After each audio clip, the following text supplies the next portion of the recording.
नमस्ते दोस्तों, स्वागत है आपका आपके चैनल हिंदी साहित्य सागर में।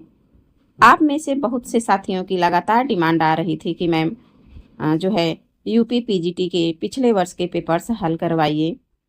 और विशेषकर जो हैं मनोज जी हैं, वो बार बार कह रहे थे कि मैम यूपी पीजीटी के जो भी पिछले वर्षों के पेपर है उसको हल करवाइए। तो आज आपकी इस मांग को ध्यान में रखते हुए हम 2011 पीजीटी हिंदी का पूरा प्रश्न पत्र हल करेंगे। यह सेशन न केवल 2011 के पेपर को समझने में मदद करेगा, बल्कि आने वाले 2026 की परीक्षाओं के लिए भी एक बेहतरीन एग्जाम बूस्टर साबित होगा। तो दोस्तों चलिए बिना देर किए शुरू करते हैं आज की महत्वपूर्ण क्लास। तो आज का पहला प्रश्न है दोस्तों, यथाशक्ति। यथाशक्ति में कौन सा समास है? तो इसका सही जवाब हो जाएगा अव्ययी भाव समास। प्रश्न 2 है कि नील गाय। नील गाय में कौन सा समास है? तो इसमें कर्मधारय समास हो जाएगा। प्रश्न 3 है कि लिंग किस भाषा का शब्द है? तो ये जो लिंग है वो संस्कृत भाषा का शब्द है, तो इसका सही जवाब हो जाएगा ऑप्शन सी, संस्कृत भाषा। प्रश्न 4 है कि ठाकुर शब्द का स्त्रीलिंग क्या होगा? तो ठाकुर शब्द का स्त्रीलिंग ठकुराइन होगा, तो इस प्रश्न का सही जवाब है ऑप्शन बी, ठकुराइन। चिड़िया। चिड़िया शब्द का प्रयोग बहुवचन में क्या होता है? क्या चिड़िया होता है, या चिड़ियों होता है, या चिड़ियों होता है, या चिड़िए होता है? तो इस प्रश्न का सही जवाब हो जाएगा चिड़िया, ऑप्शन ए सही उत्तर है। दोस्तों प्रश्न संख्या 6 है कि वह कार मेरी है।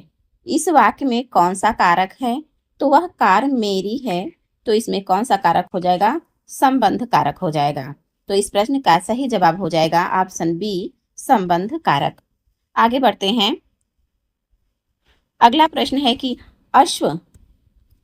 अश्व का पर्यायवाची शब्द है, क्या है अश्व का? क्या आपका घोटक है, या अनंत है, या फिर सुरपति है, या दिनकर है? तो इस प्रश्न का सही जवाब हो जाएगा घोटक।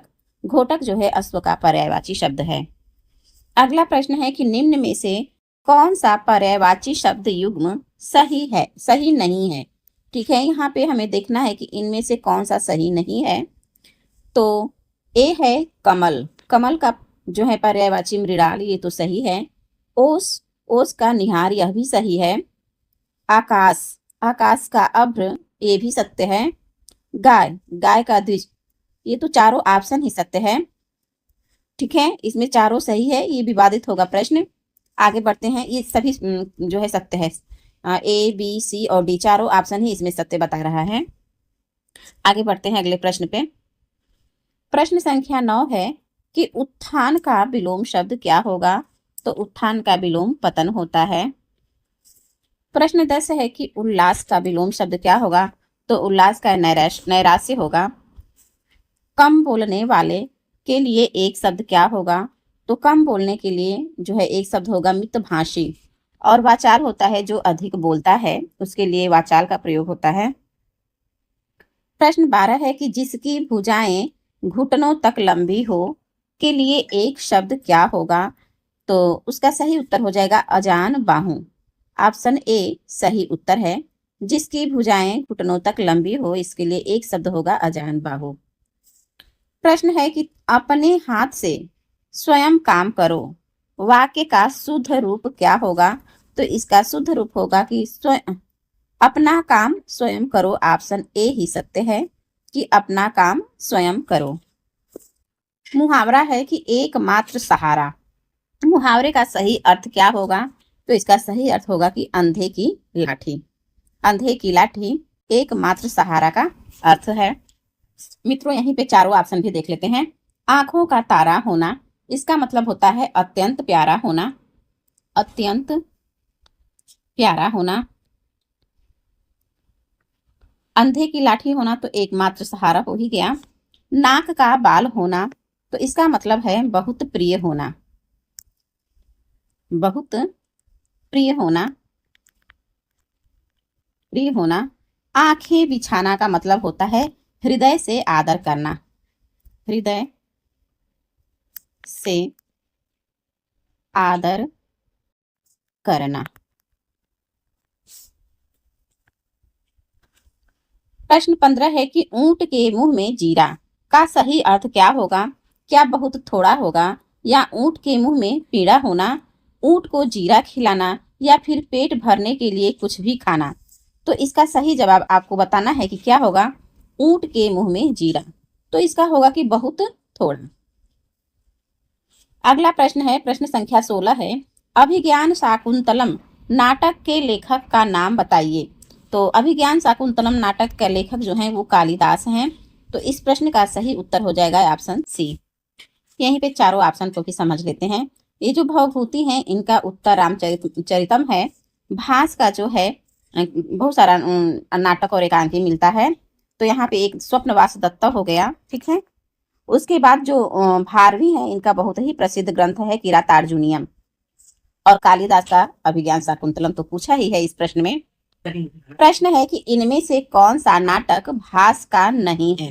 तो देखिए इसमें प्रतिमा नाटकम यह भी भास का है, उरुभंगम यह भी भास का ही रचना है, दूत वाक्यम यह भी भास का है, ऑप्शन डी है मालविकाग्नि मित्रम, ये भास का नहीं है बल्कि ये कालिदास का रचना है। तो इस प्रश्न में सही उत्तर होगा आपका मालविकाग्नि मित्रम। एक बार पुनः ये प्रश्न पूछ दिया कि देखिए स्वप्न वासवदत्तम नाटक के लेखक का नाम बताइए। तो इस नाटक के लेखक कौन हैं? तो भास हैं। प्रश्न 19 है कि भारवी की माता का क्या नाम है? भारवी, देखिए यहाँ पे मात्रा गलत लिखा है, भारवी। तो भारवी की माता का क्या नाम है? तो भारवी का माता का नाम जो है सुशीला है। शिशुपाल वधम रचना के लेखक का नाम बताइए। तो शिशुपाल वधम रचना के लेखक हैं माघ। श्रीहर्ष का नैषधीय चरितम मिलता है, भवभूति का उत्तर रामचरितम, और कालिदास का ऋतु संहार, मेघदूत, अभिज्ञान शाकुंतलम आदि मिलता है। श्रीहर्ष के पिता का नाम बताइए। यहाँ पे श्रीहर्ष के पिता का नाम पूछ दिया है। तो इस प्रश्न का सही उत्तर हो जाएगा हरि। 10 कुमार चरित के लेखक का नाम बताइए। क्या दंडी हैं, या हर्ष हैं, या फिर व्यास हैं, या भारवी हैं? तो इसका सही उत्तर हो जाएगा दंडी। 10 कुमार चरित दंडी की रचना है। हर्ष का नैषधीय चरितम है, और जो भारवी हैं इनका किरातार्जुनीय मिलता है। अगला प्रश्न है कि इनमें से कौन सी रचना दंडी की नहीं है? नहीं है तो देखिए 10 कुमार चरितम यह भी दंडी की है। सुबंधु ये वासव दत्ता की है। वासव दत्ता सुबंधु ये तो दोनों विपरीत ही दे दिया है। और कादम्बरी जो है बाणभट्ट की है। तो इसमें से देखिए इस प्रश्न को हमें लग रहा है कि ऐसे पूछना चाहिए था कि कौन सी रचना दंडी की है। यहाँ पे नहीं होना चाहिए। तो तब जाकर के इस प्रश्न का सही जवाब हो जाएगा 10 कुमार चरितम दंडी की रचना है। अगला प्रश्न है कि सही संधि विच्छेद का चयन कीजिए। तो विद्यार्थी का संधि विच्छेद किया हुआ है, उसी को सही बताना है। तो इसका सही हो जाएगा विद्याधन अर्थी, ऑप्शन बी सही उत्तर है। यद्यपि का संधि विच्छेद आपका हो जाएगा यदि धन अपि, यद्यपि।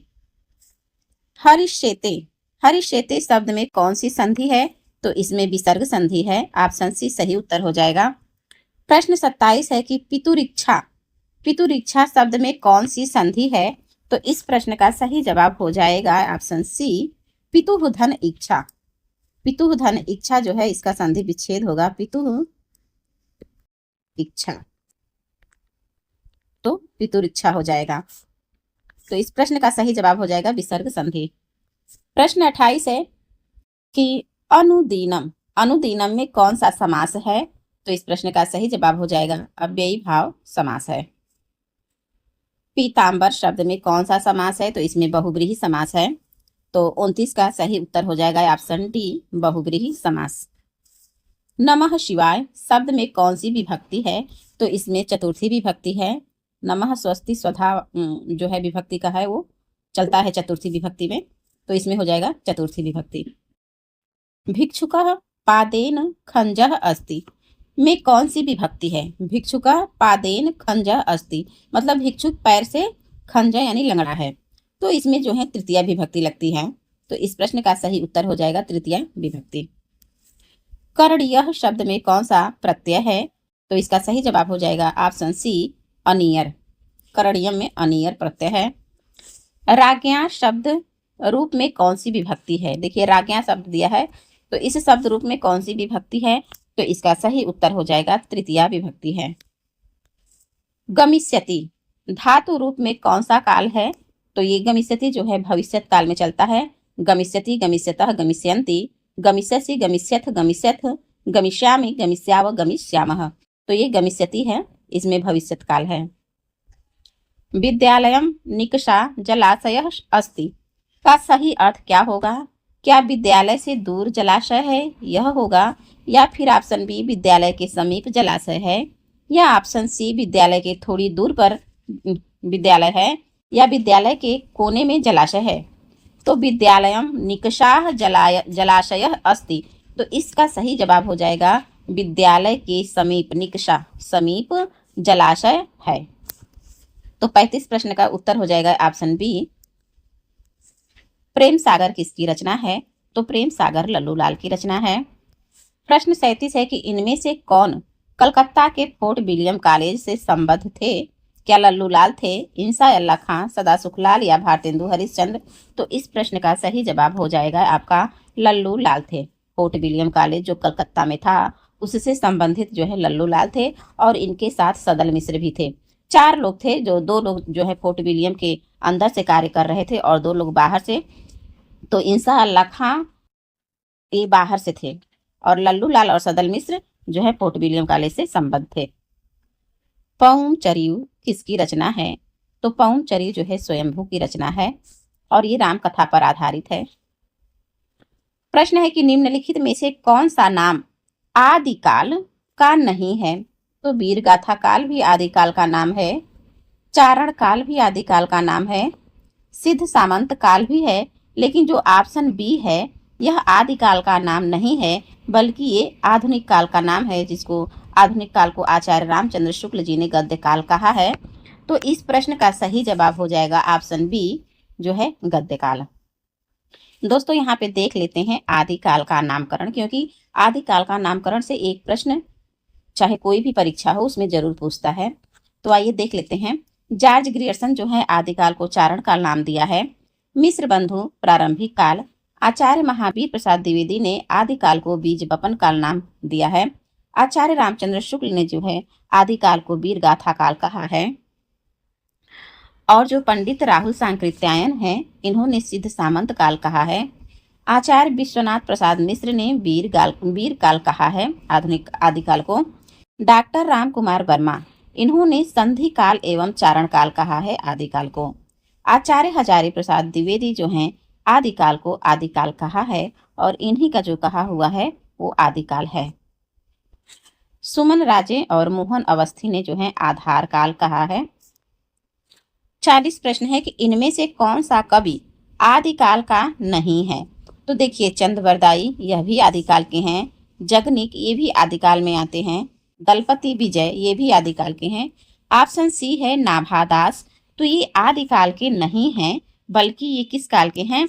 तो ये भक्ति काल के हैं। तो इस प्रश्न का सही जवाब हो जाएगा ऑप्शन सी नाभादास। प्रश्न है कि हिंदी का प्रथम महाकाव्य किस रचना को माना जाता है? हिंदी का प्रथम महाकाव्य किस रचना को माना जाता है? तो इस प्रश्न का सही जवाब होगा पृथ्वीराज रासो को। पृथ्वीराज रासो के लेखक कौन हैं? तो चंद बरदाई हैं, चंद बरदाई। यहाँ पे नहीं आ रहा है, ऐसे ही बता दे रही हूँ कि चंद बरदाई हैं। प्रश्न 42 है, इनमें से कौन सी रचना आदिकाल की है? तो देखिए कौन सी रचना आदिकाल की है। सूरसागर ये तो भक्ति काल की है, इसको कट कर दीजिए। बीजक ये भी भक्ति काल की है। भ्रमर गीत यह भी भक्ति काल का है। विद्यापति की पदावली, तो इस प्रश्न का सही जवाब हो जाएगा विद्यापति की पदावली जो है आदिकाल की रचना है। तो इस प्रकार से जो है हम सही उत्तर तक पहुंच सकते हैं। आगे बढ़ते हैं अगले प्रश्न पर। बीसल देव रासो के रचयिता कौन है? तो इस प्रश्न का सही जवाब हो जाएगा नरपति नाल है। नरपति नाल जो है बीसल देव रासो के रचयिता हैं। और फिर ये जो जगनिक हैं, जगनिक का ग्रंथ है परमाल रासो, जिसे आल्हा खंड भी कहते हैं। फिर है भट्ट केदार का है जयचंद प्रकाश। चंद बरदाई का पृथ्वीराज रासो है। अगला प्रश्न है कि इनमें से कौन सी भाषा आदिकाल की है? क्या ब्रज भाषा है, या खड़ी बोली है, या अवधि है, या डिंगल पिंगल? तो इस प्रश्न का सही जवाब हो जाएगा ऑप्शन सी, डिंगल पिंगल। प्रश्न है कि हिंदी के किस काल को स्वर्ण युग कहा जाता है?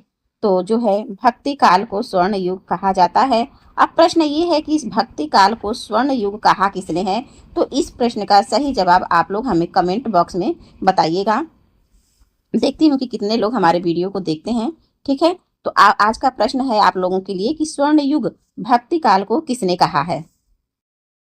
कबीर दास की मृत्यु कहाँ हुई है? तो मगहर में हुई है। प्रश्न है कि कबीर दास के गुरु कौन थे? रामचंद्र थे, दयानंद, राघवानंद, या मायानंद?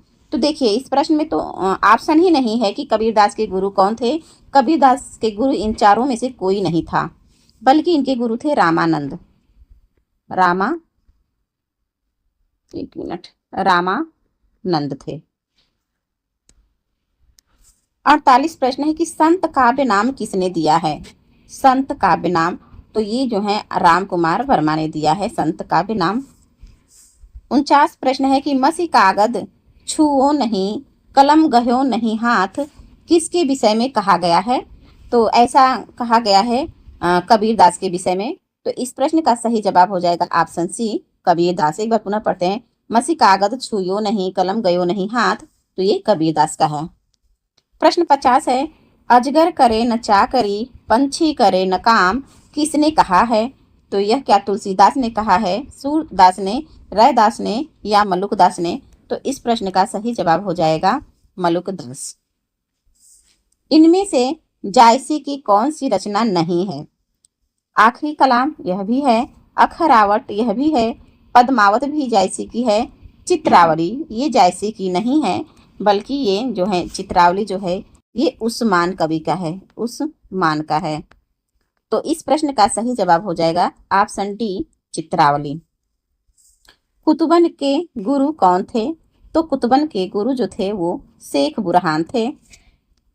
मधुमालती की रचना किसने की है? तो मधुमालती की रचना मंझन ने की है, ऑप्शन सी सही उत्तर है। अगला प्रश्न 54 है कि पद्मावत को समासोक्ति किसने कहा है? तो पद्मावत को समासोक्ति आचार्य रामचंद्र शुक्ल जी ने कहा है। तो इस प्रश्न का सही जवाब हो जाएगा आचार्य रामचंद्र शुक्ल। अष्टछाप में कौन कवि सम्मिलित नहीं है? तो देखिए कुंभन दास ये तो पहले ही है कवि अष्टछाप के, चित स्वामी यह भी हैं, नंददास यह भी हैं, केशव दास ये अष्टछाप के कवि नहीं हैं। तो इस प्रश्न का सही जवाब हो जाएगा ऑप्शन सी, केशव दास। सूरदास कौन सी धारा के प्रतिनिधि कवि हैं? तो इस प्रश्न का सही जवाब हो जाएगा कि सूरदास जी कृष्ण काव्य धारा के प्रतिनिधि कवि हैं। तो ऑप्शन ए सही उत्तर है। प्रश्न है कि सूरदास किसके शिष्य हैं? तो सूरदास जो हैं वल्लभाचार्य के शिष्य हैं। इनमें से पुष्टि मार्गी कवि कौन है? तो पुष्टि मार्गी कवि सूरदास ही हैं, ऑप्शन ए सही जवाब हो जाएगा। प्रश्न है कि कृष्ण गीतावली के रचनाकार कौन हैं? तो इस प्रश्न का सही उत्तर हो जाएगा ऑप्शन ए, तुलसीदास। कृष्ण गीतावली के रचनाकार तुलसीदास हैं। गोस्वामी जी के पिता का नाम था? गोस्वामी का मतलब है तुलसीदास, गोस्वामी तुलसीदास। तो इनके पिता का नाम आत्माराम था, ऑप्शन बी जो है सही उत्तर हो जाएगा।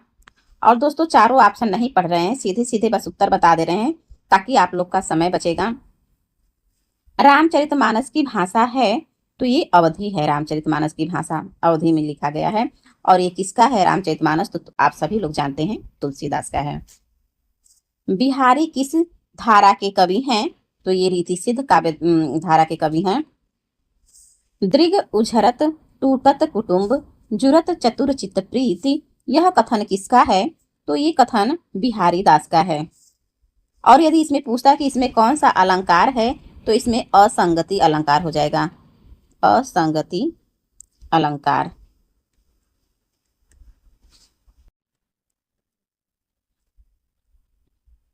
प्रश्न है कि इनमें से कौन सा कवि रीति मुक्त नहीं है?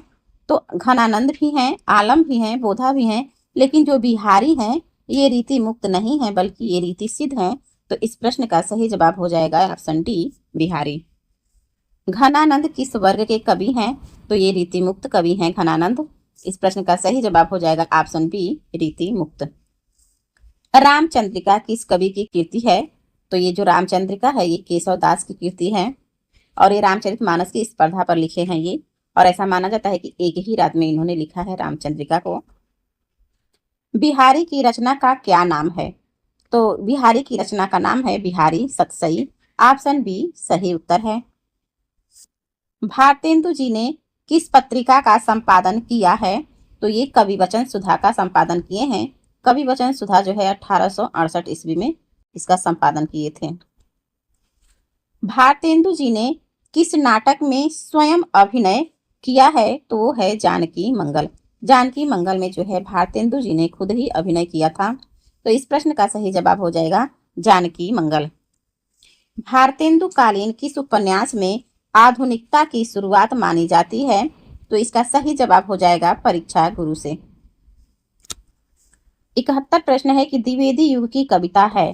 तो ये द्विवेदी युग की विशेषता बताना है। तो इसमें जो है उपदेशात्मक एवं इतिवृत्तात्मकता थी द्विवेदी युग में। तो इस प्रश्न का सही जवाब हो जाएगा ऑप्शन ए। मैथिली शरण गुप्त ने इतिहास के उपेक्षित नारी पात्र को निम्न पुस्तक में प्रतिष्ठित किया है। किस पुस्तक में प्रतिष्ठित किए हैं उपेक्षित नारी पात्र को? तो है साकेत। ऑप्शन डी सही उत्तर है इस प्रश्न का साकेत। प्रश्न है कि मैं नीर भरी दुख की बदली, यह कथन किसका है? तो यह कथन जो है महादेवी वर्मा का है। हिंदी काव्य की आधुनिक मीरा किसे कहा जाता है? तो इस प्रश्न का सही जवाब हो जाएगा महादेवी वर्मा को। ऑप्शन ए सही उत्तर है। छायावादी युग का प्रवर्तक किसे कहा जाता है? तो ये है जयशंकर प्रसाद को। ऑप्शन ए सही उत्तर है। प्रगतिवाद के अंतर्गत कौन सा विचार अमान्य है? तो इसका सही जवाब हो जाएगा कि प्रगतिवाद के अंतर्गत जो है अरूपवाद अमान्य है। ऑप्शन बी सही जवाब हो जाएगा। प्रश्न 77 है, दो राह समय के रथ का घर घर नाद सुनो, सिंहासन खाली करो की जनता आती है। यह पंक्तियां किसकी कविता से उद्धृत है? तो यह पंक्तियां जो है रामधारी सिंह दिनकर की कविता से उद्धृत है। इस प्रश्न का सही उत्तर हो जाएगा ऑप्शन बी रामधारी सिंह दिनकर। अज्ञेय किस पत्र के संपादक रहे हैं? तो अज्ञेय विशाल भारत के भी थे, दैनिक और दिनमान तीनों के थे। तो इस प्रश्न का सही जवाब हो जाएगा ये सभी। सॉरी दोस्तों, ये दैनिक के नहीं थे। ठीक है, ये प्रश्न पूछ रहा है कि अज्ञेय किस पत्र के संपादक रहे हैं? तो विशाल भारत के भी थे और दिनमान के भी थे। ठीक है, तो इसमें दो ऑप्शन सही है। इनमें से कौन सी रचना धर्मवीर भारती की नहीं है? अंधा युग ये भी है, कनुप्रिया यह भी धर्मवीर भारती का है, ठंडा लोहा यह भी है, हरी घास पर क्षण भर ये नहीं है इनका। तो इस प्रश्न का सही जवाब हो जाएगा हरी घास पर क्षण भर। ये जो है धर्मवीर भारती का नहीं है। तो ये किसका है? तो ये अज्ञेय का है, अज्ञेय का। अगला प्रश्न है कि इनमें से कौन सी हिंदी की पहली कहानी मानी जाती है? तो हिंदी की पहली कहानी जो है इंदुमती मानी जाती है। और इंदुमती किसकी है? तो किशोरी लाल गोस्वामी का है। उसके बाद है एक वर्ष का समय, यह आचार्य रामचंद्र शुक्ल का है। दुलाई वाली ये जो है राजेंद्र बाला घोष की है। तो इस प्रश्न का सही जवाब होगा जो है इंदुमती। हार की जीत कहानी के लेखक हैं? तो इसके लेखक हैं सुदर्शन। इनमें से कौन सा नाटक भारतेंदु जी का नहीं है? भारत दुर्दशा यह भी है, नील देवी यह भी भारतेंदु हरिश्चंद्र का है, प्रेम योगिनी या प्रेम जोगिनी यह भी भारतेंदु का है, रणधीर प्रेम मोहिनी ये जो है भारतेंदु का नहीं है। तो इस प्रश्न का सही जवाब हो जाएगा रणधीर प्रेम मोहिनी। ये जो है भारतेंदु का नहीं है बल्कि श्रीनिवास दास का है, श्रीनिवास दास। आलोक पर्व निबंध के रचनाकार कौन हैं? तो आलोक पर्व निबंध के रचनाकार हजारी प्रसाद द्विवेदी हैं। ऑप्शन बी सही उत्तर है। आवारा मसीहा किस विधा की रचना है? तो ये जो है जीवनी है, आवारा मसीहा। और किसने लिखा है? तो विष्णु प्रभाकर ने लिखा है, विष्णु प्रभाकर।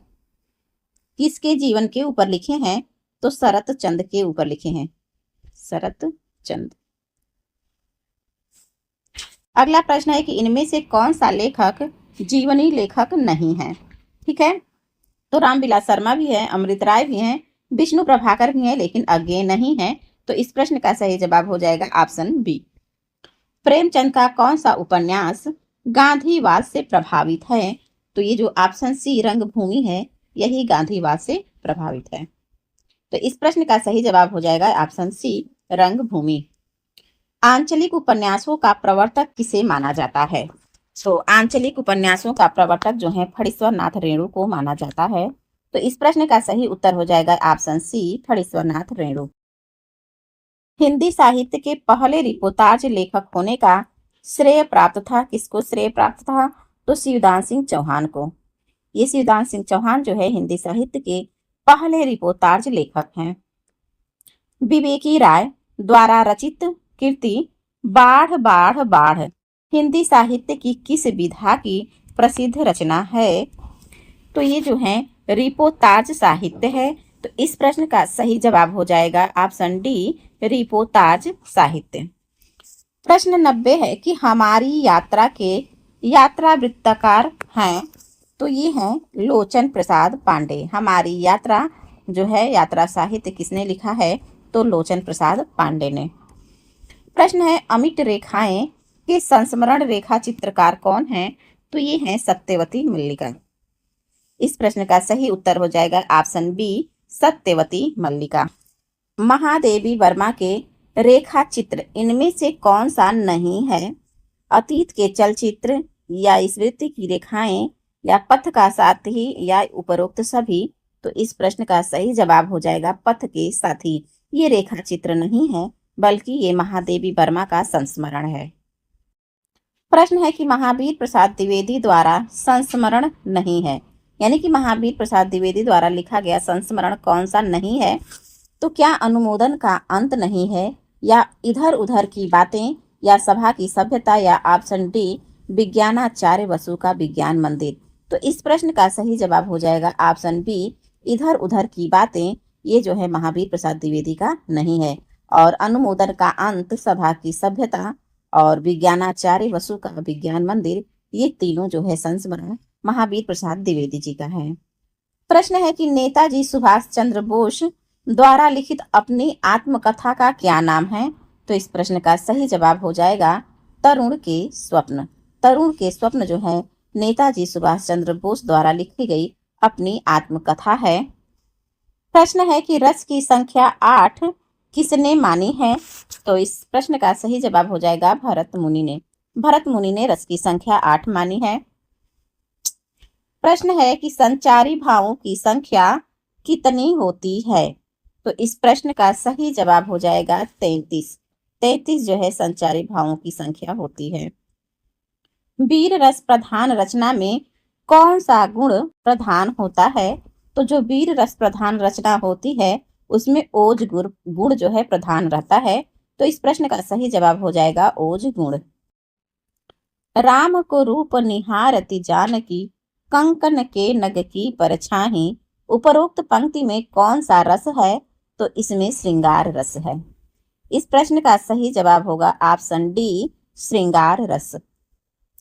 अगला प्रश्न है कि विंध्य के वासी उदासी तपोव्रत धारी महाबिनु नारी दुखारे, उपरोक्त पंक्ति में कौन सा रस है? यहाँ पे रस पूछ रहा है कि विंध्य के वासी उदासी तपोव्रत धारी महाबिनु नारी दुखारी। तो इसमें जो है हास्य रस है।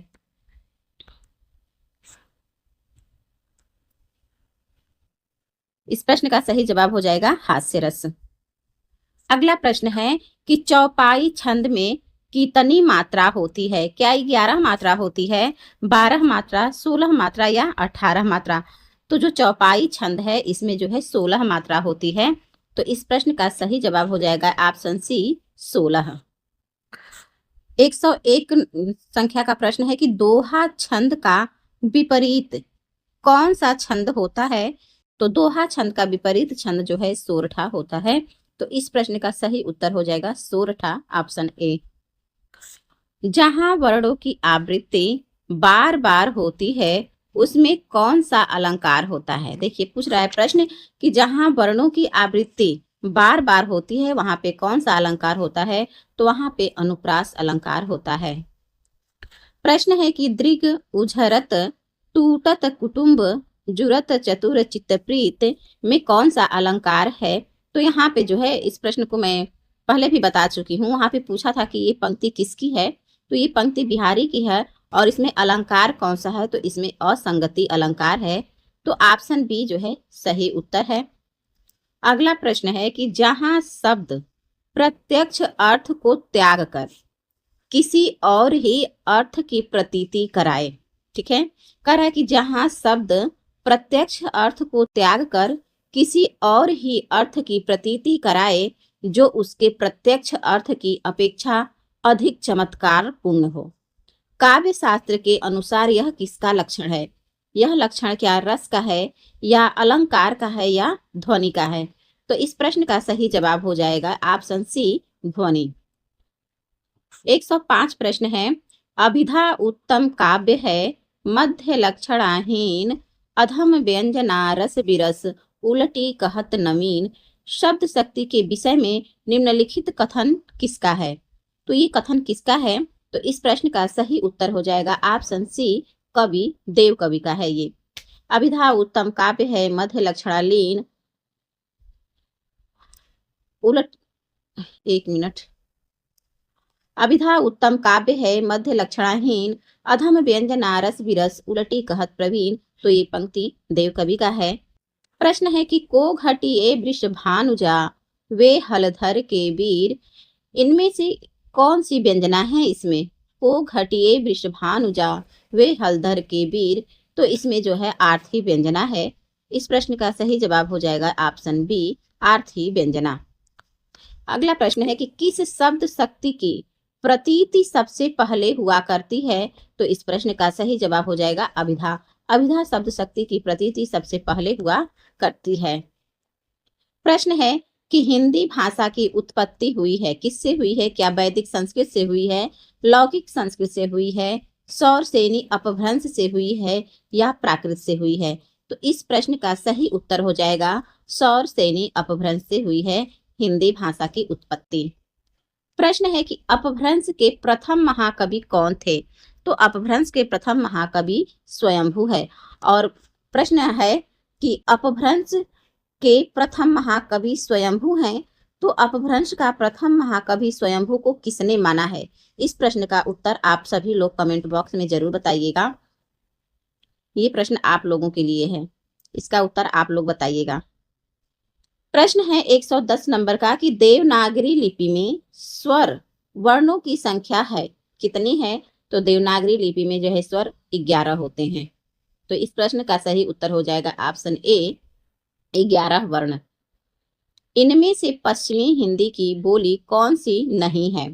इनमें से पश्चिमी हिंदी की बोली नहीं है उसको बताना है। तो देखिए ब्रज भाषा भी है पश्चिमी हिंदी की बोली, कन्नौजी भी है और बुंदेली भी है। जो बघेली है ये पश्चिमी हिंदी की नहीं है, बल्कि ये जो है पूर्वी हिंदी की है। पूर्वी हिंदी की ये बोली है बघेली। तो इस प्रश्न का सही जवाब हो जाएगा ऑप्शन बी। प्रश्न है कि इनमें से कौन सी राजस्थानी बोली नहीं है। यहाँ पे भी नहीं देखना है, पूछ रहा है कि राजस्थानी बोली नहीं है। क्या मारवाड़ी नहीं है, मेवाती नहीं है, बुंदेली या मालवी। तो इस प्रश्न का सही जवाब हो जाएगा बुंदेली। बुंदेली जो है राजस्थानी बोली नहीं है। बाकी जो मारवाड़ी है, मेवाती और मालवी, ये तीनों जो है राजस्थान की बोली है। किसी सीमित क्षेत्र में बोली जाने वाली स्थानीय भाषा को कहते हैं। क्या कहते हैं। क्या राष्ट्रीय भाषा कहते हैं, राजभाषा कहते हैं, उपभाषा या बोली कहते हैं। तो इस प्रश्न का सही उत्तर हो जाएगा बोली कहते हैं।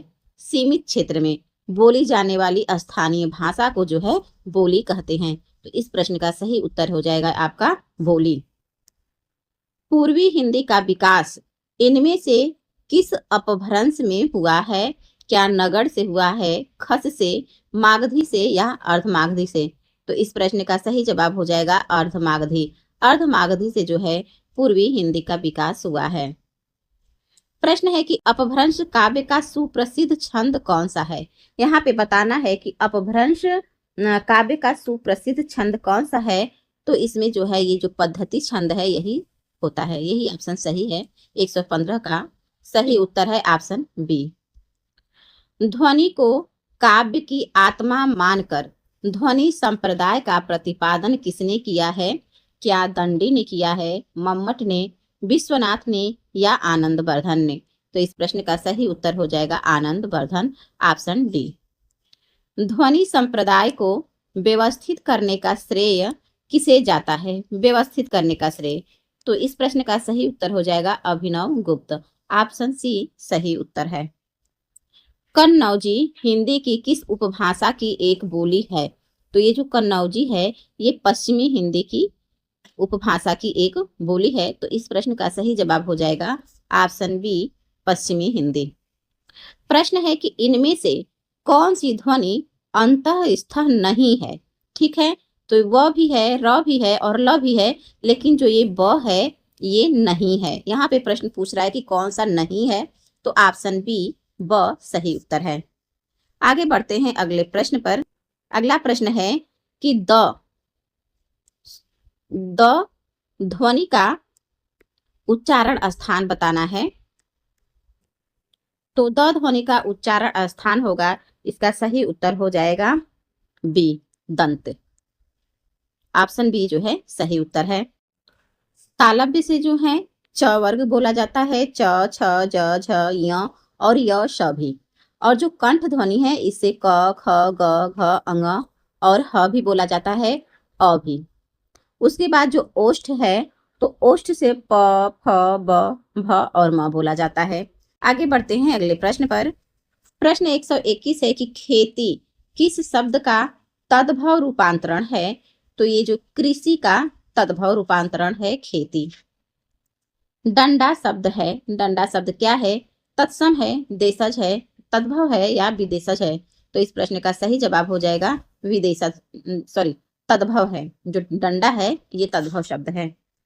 सूर्योदय का संधि विच्छेद क्या होगा? तो सूर्योदय का संधि विच्छेद होता है सूर्य धन उदय, सूर्योदय। तो इस प्रश्न का सही जवाब है ऑप्शन बी सूर्य धन उदय।